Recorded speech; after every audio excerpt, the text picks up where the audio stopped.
సంతానలేమి సమస్య అనేది ఆడవాళ్ళలో కానీ మగవాళ్ళల్లో కానీ చిన్నప్పుడే మనం తెలుసుకోవచ్చా, ఏ ప్రాబ్లమ్స్ ఉంటే మనకి ఇన్ఫర్టిలిటీ వస్తుంది అనే దాని గురించి చెప్పుకుందాం. సో ఫస్ట్ థింగ్ ఏంటి అంటే, ఏదన్నా సమస్య చిన్న వయసులో డిటెక్ట్ చేస్తే ఫాస్ట్గా ట్రీట్మెంట్ ఇవ్వగలిగితే అది పెద్ద వయసు వెళ్ళిన తర్వాత మోస్ట్లీ క్యూర్ అయిపోద్ది. కొన్ని డిసీజెస్ క్యూర్ చేయలేము. యాక్చువల్లీ డిసీజెస్ ఏదైతే మనం క్యూర్ చేయగలమో అవి ఈజీగా ఉంటుంది, ఫర్టిలిటీ అనేది నార్మల్గా ఉంటుంది అనమాట. సో ఫస్ట్ థింగ్ ఆడవాళ్ళల్లో వచ్చేసరికి మెయిన్ థింగ్ ఏంటంటే, కొంతమందికి అసలు పీరియడ్సే రావు.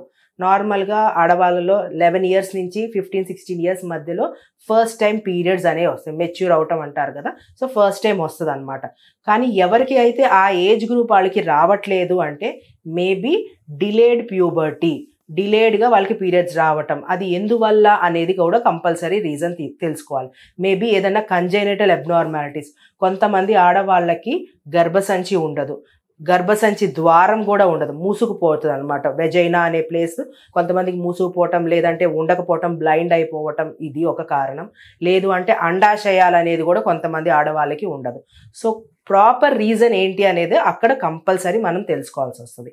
హాయ్, నా పేరు doctor Vijayamadhuri, fertility consultant, 49 fertility centres, Banjara Hills. So దాని ప్రకారంగా పీరియడ్స్ ఎందుకు రాలేదు అని, కొంతమందికి ఏంటంటే సెకండరీ అమెనోరియా అంటారు. ఫస్ట్ టైం పీరియడ్స్ వస్తాయి కానీ సెకండ్ టైం పీరియడ్ రావడానికి చాలా గ్యాప్ ఉంటుంది, ఆల్మోస్ట్ 2-3 ఇయర్స్ కూడా చాలా మందికి పీరియడ్స్ రావు. అది మోస్ట్లీ హెచ్పిఓ యాక్సిస్ అనమాట. మన బ్రెయిన్ నుంచి మన అండాశయాలకి ఉండే కనెక్షన్లో ఏదన్నా ప్రాబ్లం ఉన్నా కూడా ఆడవాళ్ళకి పీరియడ్స్ రాదు. సో డాక్టర్ దగ్గరికి వెళ్తే ప్రాబ్లం ఎక్కడ ఉంది అనేది వాళ్ళు తెలుసుకొని క్లియర్గా దానికి ట్రీట్మెంట్ ఇస్తారనమాట. ఇంకొకటి వచ్చేసేసి, కొంతమంది ఆడవాళ్ళకి పీరియడ్స్ వస్తాయి నార్మల్గానే, అమ్మాయిలకి, చిన్న అమ్మాయిలకి, కానీ మధ్యలో ఏదన్నా సిస్టులు రావటం, ఒక్కొక్కసారి అండాశయాల్లో ఓవేరియన్ సిస్ట్స్ వస్తాయి. అవి చిన్న సైజు ఉంటే పర్వాలేదు, నార్మల్ ట్యాబ్లెట్స్తో తీసేసేయచ్చు. అండ్ ఫంక్షనల్ సిస్ట్స్ అయితే నో ప్రాబ్లం, అది కూడా ట్యాబ్లెట్స్తో కరిగిపోతాయి. నాన్ ఫంక్షనల్ సిస్ట్స్ ఉంటాయి, ఒక్కోసారి ఏదైనా ట్యూమర్స్ లాంటివి కూడా ఉండే ఛాన్సెస్ ఉంటాయి, అవి తొందరగా కరిగిపోవు.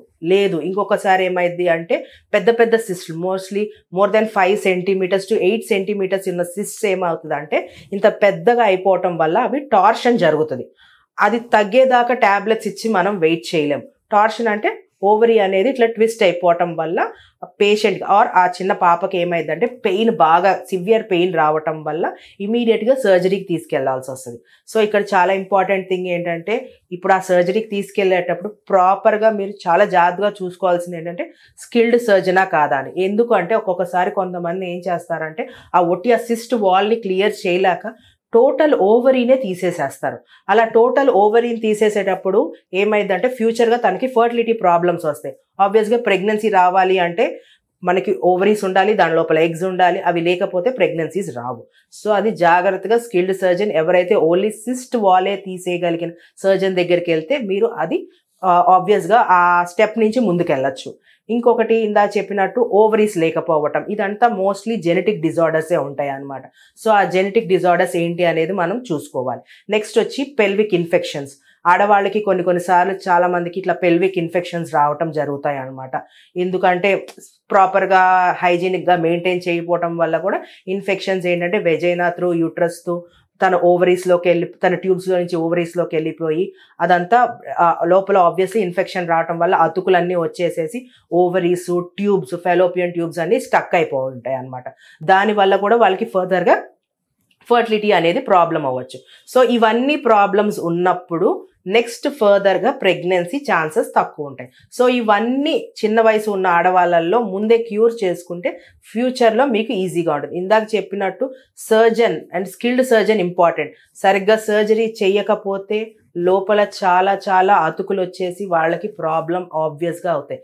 దానివల్ల పెల్విక్ ఇన్ఫ్లమేటరీ డిసీజెస్ కూడా వస్తాయి అన్నమాట. ఫ్యూచర్లో మనకి ప్రాబ్లం అవుతుంది. ఎగ్జాంపుల్, నా దగ్గర ఒక పేషెంట్ వచ్చారు, తన 11 ఇయర్స్ 12 ఇయర్స్ ఏజ్ ఉన్నప్పుడు సేమ్ ఇట్లాగే సిస్ట్ వచ్చి ఆపరేషన్ చేసినప్పుడు తన ఓవరీ తీసేసేసారు.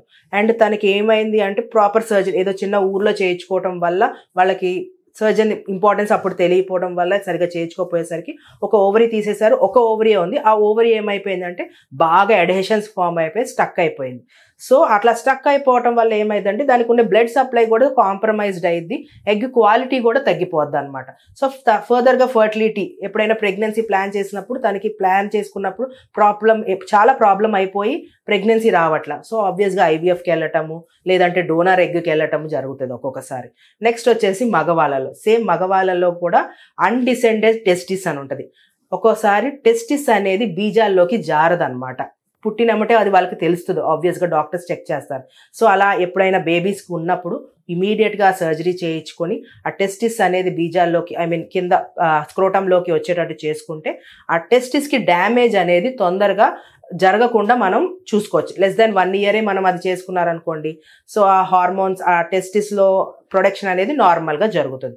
నెక్స్ట్ వచ్చి హార్మోనల్ ఇంబ్యాలెన్స్.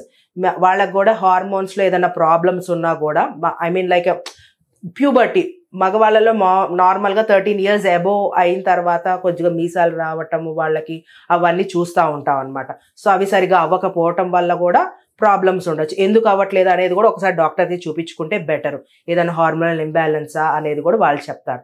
అండ్ కొంతమందికి ఏంటంటే మగవాళ్ళలో ప్యూబర్టీ వచ్చిన తర్వాత మమ్స్ అనే ఇన్ఫెక్షన్ కూడా వస్తుంది. అలా మమ్స్ వచ్చినంత వల్ల కూడా టెస్టిస్లో ప్రొడక్షన్ అనేది సరిగ్గా జరగదు.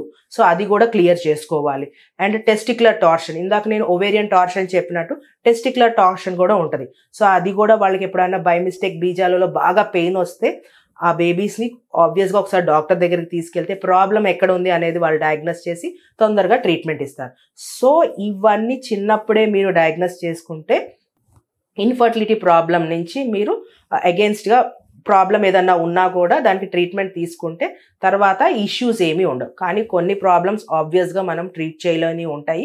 అవి ఏంటి, అది ఎలా అనేది మీరు ప్రాబ్లంతో డాక్టర్ దగ్గరికి వెళ్తే వాళ్ళు క్లియర్గా మీకు ఎక్స్ప్లెయిన్ చేస్తారు. దీని గురించి ఇంకా మీకు ఏదైనా డౌట్స్ ఉంటే డైరెక్ట్గా 49 ఫర్టిలిటీ సెంటర్స్కి రావచ్చు, మీ డౌట్స్ అన్ని క్లియర్ చేస్తాం. Thank you.